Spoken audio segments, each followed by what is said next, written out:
Olá e bem-vindos ao canal Mineiro de Dados. Hoje a gente vai fazer mais um Mineiro Responde. A pergunta de hoje é da Mayara Bastos. Ela escreveu para a gente, tem 21 horas, eu tentei ser rápido e dar essa resposta, dizendo o seguinte: iniciativa incrível e vídeos muito didáticos. Muito obrigado, Mayara. Poderia explicar melhor ou indicar algum material ou vídeo sobre a diferença entre as três metodologias de normalização que o software permite? Obrigada. Bom, obrigado. Eu vou falar um pouco sobre esse tema, que é um tema um pouco árido, talvez. Eu vou tentar, obviamente, ser um pouco mais didático, como você colocou aqui, e espero dar conta da sua demanda.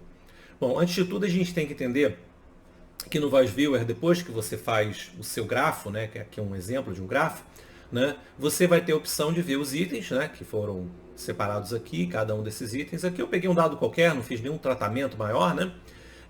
E aí você pode ver os agrupamentos, chamados em inglês de clusters, e você também pode mexer na análise, ou seja, você pode mexer em alguns parâmetros que foram utilizados pelo Voice Viewer para poder gerar esse grafo. Além dos parâmetros que você selecionou ao longo do tempo para recortar a sua amostra, né, que vai definir o número de nós, você também pode pensar em que tipo de layout, né, e ajuste você pode fazer dentro das relações de distância entre os seus nós e do seu grafo.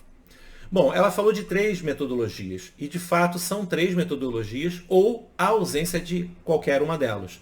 Você pode optar por não normalizar seus dados, você pode optar por usar a Association Strength, você pode usar o método de Fractionalization ou o método de Lean Log Modularity.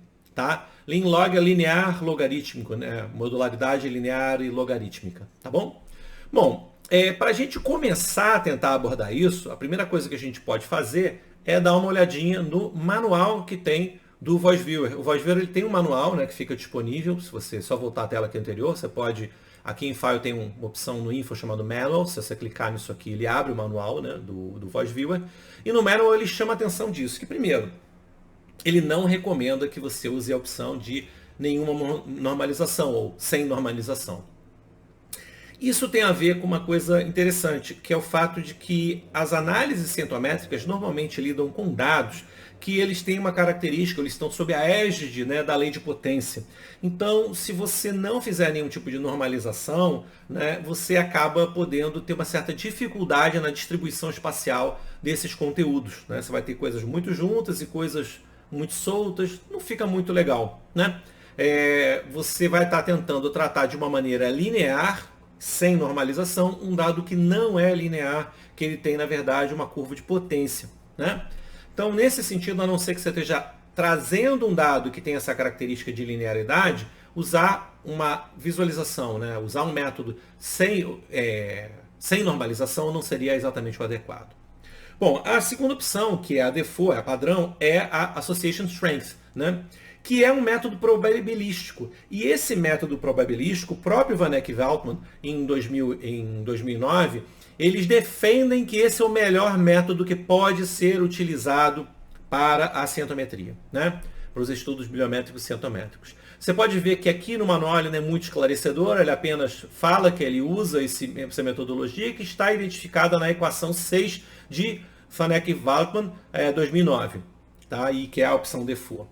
Fractionalization também ele diz, está explicado lá como na equação 13, e esse documento onde ele fala sobre isso, né, é interessante porque ele vai chamar a atenção dos métodos probabilísticos e os baseados em set theoretically, que seria mais ou menos como se você tivesse uma definição de grupos ou de sets por processos teóricos, né, de definição deles, e é uma metodologia que ele não recomenda tanto quanto a Association Strength, porque ele diz que o método probabilístico atende melhor esse tipo de análise, tá bom?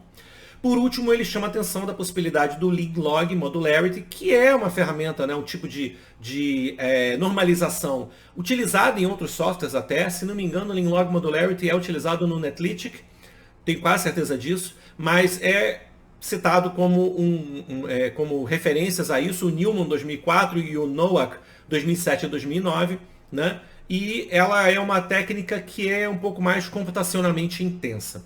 Bom, ok, mas aí eu falo isso e você diz, tá, mas qual é realmente essa diferença e de que maneira isso pode ser melhor ou pior? Bom, ele coloca essas 3 opções como opções possíveis para que você utilize, porque são opções que, do ponto de vista prático, ele considera que são razoáveis para facilitar a visualização. E aí a gente tem que ir numa discussão que são os limites da visualização que você vai ter dentro de grafos, né? Há momentos que você pode estar optando por um determinado tipo de processo apenas porque o seu foco é na melhor visualização e não na representatividade que isso está tendo, está conseguindo ter da proximidade entre coisas. E aí vamos para as características próprias.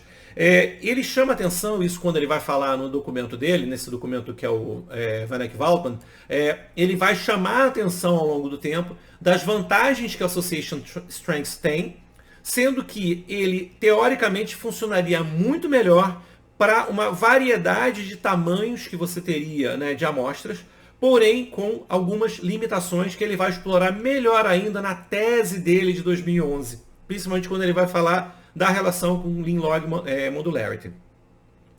Como é que vai funcionar isso então, do ponto de vista bastante prático da gente no cotidiano? Se você tiver uma amostra, tá, que ela é relativamente pequena, se você usar um fractionalization, ele às vezes consegue expandir um pouco melhor espacialmente essa amostra, tá, por conta das características do processo. Em alguns casos, quando você tem ele relativamente linear, assim, uma distribuição mais linear, ele fica um pouquinho mais espaçado, facilita você visualizar isso. Porém, ele sempre que ele chama atenção, conforme você aumenta o volume, né, de nós, o número de nós, e principalmente a frequência desses nós, ou seja, nós que são muito frequentes em relação com os outros, no esquema do fractionalization há uma tendência de levar mais ao centro esses nós, por um lado, e também eles acabam tendo uma certa distorção na sua visualização, o que significa que as distâncias passam a ser menos informativas. Por isso que ele não necessariamente recomenda o fractionalization. Quando você vai para Lean Log Modularity, ele diz o seguinte, é computacionalmente intenso e ele vai ter vantagem exatamente em situações onde você vai precisar fazer muito cálculo. Por quê?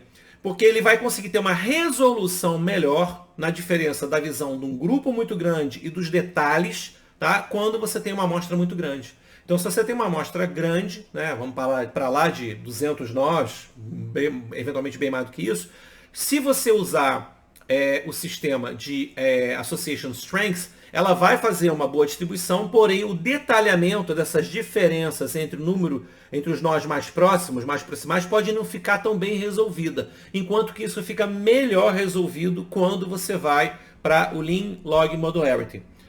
Só que ele, como é mais computacionalmente intenso, ele vai ser um pouco mais chatinho de rodar no seu computador, dependendo do computador que você tiver. Ele acaba consumindo um pouco mais.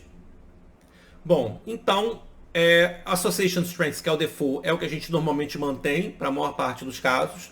Se você tiver uma amostra relativamente pequena, né, e que você possa estar aí tentando explorar, né, uma melhor espacialização desses nós, você pode eventualmente optar por fractionalization, né? Que ele faz essa coisa de pegar grupos e tentar comparar grupos para poder tentar fazer essa separação. Se você tiver uma amostra um pouco maior e você quer ganhar resolução em todos os níveis, talvez o uso de Lean Log Modularity pode ser melhor, ou você pode optar por ele porque você está vindo de comparações com situações onde tem sido usado o Lean Log Modularity. No geral, mantenha Association Strength, ok? Espero que esse vídeo tenha ajudado a esclarecer um pouco. É um assunto um pouco mais árido mesmo, mas a gente está aqui para responder as dúvidas que vocês estão trazendo. Se você tiver dúvidas, comentários, pode escrever aqui embaixo, tá bom? Que o Mineiro Responde pode sair a qualquer momento. Um abraço a todos vocês e até o próximo vídeo.